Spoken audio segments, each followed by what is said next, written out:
سے بڑا امپورٹنٹ اور اسٹریٹجک ایشو ہے اور آپ انٹرنیشنل ایشوز کے اوپر بھی بڑے ووکل ہیں. یہ جو کل کانفرنس ہوئی بڑی امپورٹنٹ تھی, وزیر اعظم صاحب بھی تھے, آج تو خیر وہ سعودی عرب کے دورے پر ہیں, لیکن آپ کے خیال میں جو میسج کنوے کرنے کی کوشش کی گئی ہے اس پلیٹ فارم کے تھرو وہ جائے گا؟ کیونکہ لوگ یہ بات کر رہے ہیں جی OIC میں بھی ایسی باتیں ہوتی ہیں, اس پلیٹ فارم پہ بھی ہوئی, لیکن کسی بھی ملک نے کھل کر یہ نہیں کہا کہ ہم اسرائیل کے خلاف یہ کام کر سکتے ہیں جس سے اسرائیل انڈر پریشر آئے. میں آپ سے اگری کرتا ہوں جی. میں سمجھتا ہوں کہ یہ جو ہمیں جو پیراگراف 9 ہے اس معاہدے کا, اگر اس کو پڑھیں آپ تو وہ سیکیورٹی کے متعلق ہے. تو اس میں انہوں نے کہا ہے, لفظ استعمال کیا beginning to put together take the steps to put together security apparatus, جو ہمارا جوائنٹ سیکیورٹی کا نظام ہوگا. تو سیکشن 10 میں اس میں پھر اسرائیل کا سارا ذکر ہے جو ہے. تو اس میں بگننگ کیا کرنی ہے آپ نے؟ ابھی تو 20 ملکوں کی اسلامک آرمی سعودی عربیہ نے کھڑی کی تھی, جس کے رئیل شریف صاحب جا کے سربراہی کی. تو وہ بگننگ تو کب سے ہوئی ہے.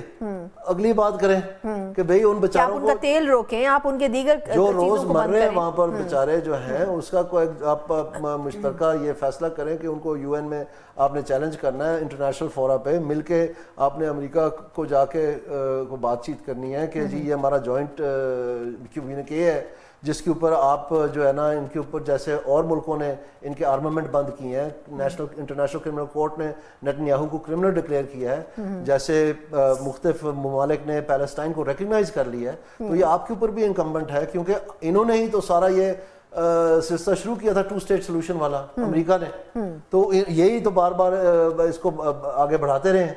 تو پھر اب جب وقت آیا اس کے اوپر عمل درآمد کرنے کا تو آپ نے وہ پوری ایک جینوسائڈ کر دیا وہاں پہ.